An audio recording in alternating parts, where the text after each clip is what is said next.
नमस्कार, मैं हूं नीलू। आज है 5 अगस्त, दिन बुधवार। देखिए, एक अच्छी खबर आ रही है। अब अच्छी खबर कब तक रहेगी पता नहीं। अमेरिका और ईरान की जंग के बीच महंगे तेल की मार झेल रहे दुनिया के लिए एक अच्छी खबर। जी हां, अमेरिका, ईरान और ओमान तेल व्यापार के लिए अहम हॉर्मूज को फिर से खोलने के लिए एक समझौते के करीब पहुंच गए हैं, ऐसा माना जा रहा है। और इस बात का ऐलान आज होगा। तो अमेरिका ने बुधवार यानी कि 5 अगस्त को इस डील की घोषणा करने की योजना बना ली है। यानी कि आज हो सकता है कि इसका ऐलान हो जाए। अब वो किस तरह से होगा, क्या होगा, उसकी थोड़ी बहुत जानकारी जो निकलकर सामने आ रही है वो आपको बताती हूं। ये रिपोर्ट अमेरिकी न्यूज वेबसाइट एक्सियोस के हवाले से छापी गई है। अगर ये डील फाइनल हो जाती है तो ये बहुत अहम बात होगी।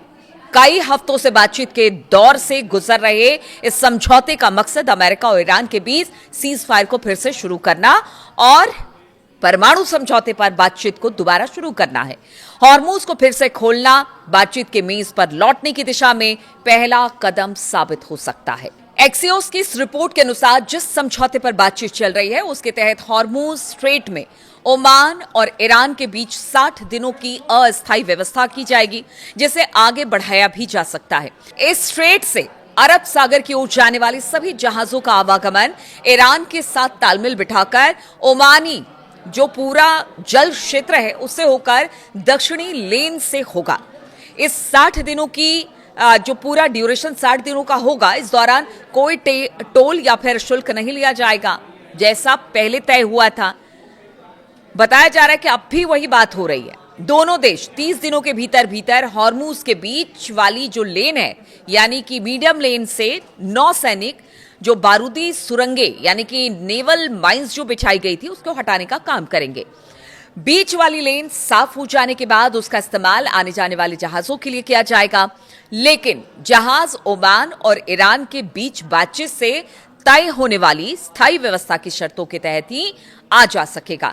यानी कि ये दोनों बताएंगे कि कौन सी रूट से जाना है और जब सहमति बन जाएगी तो उसी रूट से हॉर्मूज स्ट्रेट से जो जहाज है, जो तेल और गैस के टैंकर है, वो यहां से गुजर पाएंगे। अमेरिका और ईरान के बीच जारी युद्ध लंबा खिंचने के साथ एक अहम सवाल पीछे छूटता नजर आ रहा है कि देखिए कि जो सवाल के साथ अमेरिका ने ईरान पर हमला किया या इजराइल के कहने पर हमला किया, क्या वो मामला पीछे छूट गया? अब हॉर्मूज ही सबसे बड़ा मामला बनकर सामने आया है। इसलिए कहा जा रहा है कि आज जिस चीज का ऐलान होगा हॉर्मूज स्ट्रेट को लेकर कि यहां से आप देखिए जो जहाज है उनको जाने दिया जाए, ओमान के साथ कुछ सहमति बनाकर और फिर एक मेज पर बैठकर यहां से रूट को दोबारा हॉर्मूज स्ट्रेट से शुरू किया जाएगा। ये तो एक बात हो गई। अब देखना होगा, समझौता तो पहले भी 60 दिनों का हुआ था लेकिन उसका कोई नतीजा नहीं निकला। इस बीच हमने देखा कि किस तरह से जबरदस्त तरीके से अमेरिका ने हमला किया, ईरान ने उसका जवाब दिया और ईरान का बार बार कहना है, आज जब तक स्थिति स्पष्ट नहीं हो जाती कि वाकई बातचीत हो रही है, तब तक तो ईरान का यही कहना है कि देखिए ऐसा है कि हम बातचीत के लिए आगे नहीं बढ़ रहे हैं। जो ट्रंप बार बार कह रहे हैं ना कि ईरान चाहता है, ईरान चाहता है, लेकिन ईरान ने कहा है कि हमने कोई पेशकश नहीं की है। अब जब आज अगर इस पर वाकई सहमति बनती है तो वो कितना रंग लाएगी ये देखने वाली बात होगी। ये तो बात हो गई हॉर्मुज स्ट्रेट की, लेकिन एक अहम मुद्दा जो कि जिसको लेकर मैं आपको बता रही थी कि अमेरिका और इजराइल ने मिलकर ईरान पर हमला किया, क्या वो जो मुद्दा था वो पीछे छूट रहा है? हम बात कर रहे हैं ईरान के परमाणु हथियार बनाने को लेकर। तो देखिए, ईरान क्या परमाणु हथियार बनाना चाहता है और यदि हां तो ऐसा अब वो ऐसा करने में सक्षम है, ऐसी बात हो रही है। देखिए, दोनों देशों के बीच अब जो हॉर्मूज स्ट्रेट है वो अहम हो गया है और ये बड़ा विवाद बन गया है। पहले इसको सुलझाएंगे, बाद में देखेंगे परमाणु कार्यक्रम का ईरान को करना क्या है, इस तरह का अमेरिका का बयान है। ऐसे में ये हैरानी की बात है कि परमाणु कार्यक्रम पर पहले जैसी चर्चा नहीं हो रही है।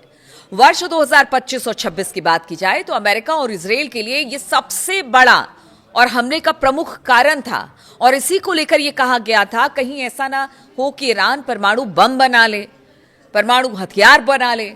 इसीलिए मिडिल ईस्ट में शांति के लिए हमने ये काम किया है कि हमने ईरान पर हमला कर दिया, लेकिन अब वो पीछे छूट रहा है।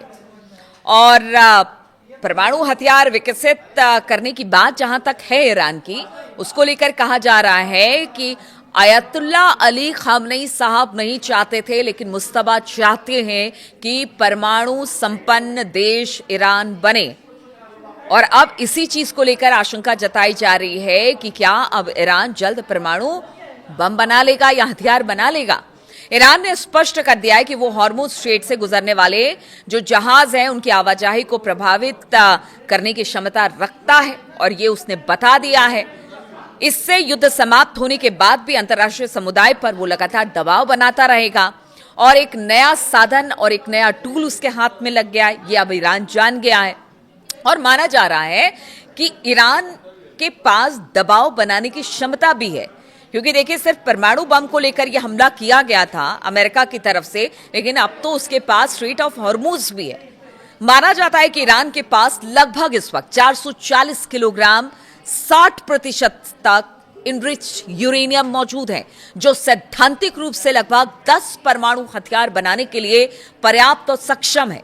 सामान्य परमाणु ऊर्जा संयंत्रों के लिए केवल 3 से 5% तक इनरिच्ड यूरेनियम की आवश्यकता होती है, जबकि जो बाकी कार्य हैं जैसे रिसर्च का काम है या फिर इलेक्ट्रिसिटी है या बाकी काम है रोजमर्रा की चीजों में, अनुसंधान कार्यों में अधिकतम 20% तक संवर्धन यानी कि इनरिच्ड यूरेनियम माना जाता है कि होना चाहिए। ऐसे में अगर 60% तक इनरिच्ड यूरेनियम ईरान के पास है तो इसी बात को लेकर अमेरिका चिंता जता चुका था और इजराइल ने भी चिंता जताई थी कि देखिए अगर हमें ये पता चल रहा है, हमारे सोर्सेस से पता चल रहा है, तो ऐसा है। क्योंकि देखिए विशेषज्ञों के अनुसार परमाणु हथियार विकसित करने की संभावना के अलावा इसका कोई और व्यवहारिक उद्देश्य नहीं दिखाई देता है, ऐसा एक्सपर्ट मानते हैं। इससे संकेत मिलता है कि ईरान भविष्य के लिए अपने विकल्प खुले रखना चाहता है परमाणु हथियारों को बनाने के लिए। हालांकि परमाणु हथियार बनाने के लिए केवल इनरिच्ड यूरेनियम की जरूरत नहीं पड़ती है। इसके लिए आपको विशेष उपकरण की जरूरत पड़ती है, इक्विपमेंट्स की, कुछ और अन्य सामग्री की जरूरत होती है, एक पूरा इंफ्रास्ट्रक्चर आपको चाहिए होता है। अमेरिका और इजराइल द्वारा ईरान के परमाणु ठिकानों पर जो हमले पीछे हमने देखे फरवरी से लेकर अब तक, वो जो हमले किए गए उसमें तकनीकी क्षमता को कुछ नुकसान तो पहुंचा है, ऐसा ईरान भी मानता है। लेकिन ईरान का कहना है कि उनका परमाणु कार्यक्रम रुका नहीं है। लेकिन विशेषज्ञों का मानना है कि वैज्ञानिक ज्ञान और विशेषता को बमबारी से समाप्त नहीं किया जा सकता है। इस बात पर गौर कीजिए आप भले आप जहां पर मतलब उनका जो परमाणु कार्यक्रम जहां चल रहा था उस जगह को आप तबाह कर देंगे, लेकिन आखिर जिस व्यक्ति को, जिस वैज्ञानिक को इसकी विशेषज्ञता है, यानी जो एक्सपर्ट हैं परमाणु हथियार बनाने में, उनके ज्ञान और उनके एक्सपर्टीज को आप कैसे छीन लेंगे? उसको कोई बमबारी भी नहीं मार सकती है। और इसी बात की चिंता अमेरिका को है। अमेरिका खुफिया एजेंसियों का मानना है कि ईरान के लिए नए सर्वोच्च नेता मुस्तफा खामनेई अपने पिता की तुलना में परमाणु हथियार हासिल करने के प्रति अधिक इच्छुक दिखाई देते हैं, और इसकी वजह से जब तक अमेरिका और इजराइल जमीनी सैन्य कार्रवाई, सत्ता परिवर्तन या लंबे समय तक कब्जे जैसी कार्रवाई नहीं करते हैं, तब तक ईरान के पास भविष्य में परमाणु हथियार विकसित करने का विकल्प बना रहेगा। और इसी बात का डर सबसे ज्यादा अगर किसी को है तो वो है इजराइल, और इसीलिए वो लगातार अमेरिका पर दबाव बनाता रहा है कि अगर अभी ये दबाव हटा लिया गया ईरान के ऊपर से तो हो सकता है वो कभी भी परमाणु हथियार बना ले, जो कि उसके लिए कहीं से भी सही नहीं होगा। और इसी प्रकार यदि ईरान परमाणु हथियार हासिल कर लेता है तो क्षेत्रीय देशों के लिए उसके खिलाफ सैन्य कार्रवाई करना कठिन क्या असंभव हो जाएगा। आप देखिए ऐसे में अमेरिका को भी लगता है, आप देखिए जिनके पास भी परमाणु हथियार है उनसे अमेरिका उलझता नहीं जल्दी। ऐसे में आप उत्तर कोरिया का एक उदाहरण देख सकते हैं कि उत्तर कोरिया कुछ भी कर ले, अमेरिका कभी उसको पलटकर जवाब नहीं देता।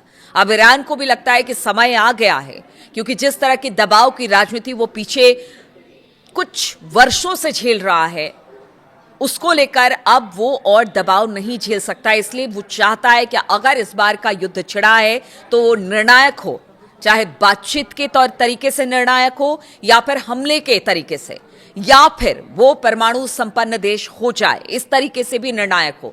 तो इन तमाम बातों को ईरान भी समझता है, और आज जब बातचीत के मंच पर एक बार फिर से ईरान, ओमान और अमेरिका बैठेगा तो देखना होगा कि क्या वाकई हॉर्मुज खुलता है और आगे की बातचीत के लिए नई राह दिखाई देती है। इस पर सबकी नजर होगी, मेरी भी नजर होगी। लेकिन जहां तक बात है कि पहले भी समझौते हुए हैं, समझौते टूटे हैं, हमला हुआ है, तो इस बार भी क्या ऐसा ही होगा? सबके मन में सवाल यही है, लेकिन सब चाहते हैं कि शांति हो और पूरी दुनिया में एक तरह से स्थिरता आए। जो गैस और तेल की संकट है, खासतौर पर देखिए सिर्फ गैस और तेल की संकट नहीं है, काफी इंडस्ट्रीज को इस पे नुकसान पहुंच रहा है, दुनिया भर के देशों को इसके नुकसान का अंजाम भुगतना पड़ रहा है। इसलिए सब चाहते हैं कि अब यहां से बातचीत का विकल्प खुले और कोई एक नतीजे पर पहुंचा जाए, लेकिन सब यहां पर अपना हित देख रहे हैं, चाहे वो ईरान हो, अमेरिका हो, इजराइल हो। तो देखना होगा आज की बातचीत, आज जो बातचीत होती है या फिर जो शर्तें रखी जाती है उस पर क्या आगे का रास्ता खुलता है, नजर रहेगी मेरी। बहुत बहुत शुक्रिया मेरे साथ इस वीडियो में शामिल होने के लिए। आपके कमेंट्स का इंतजार रहेगा।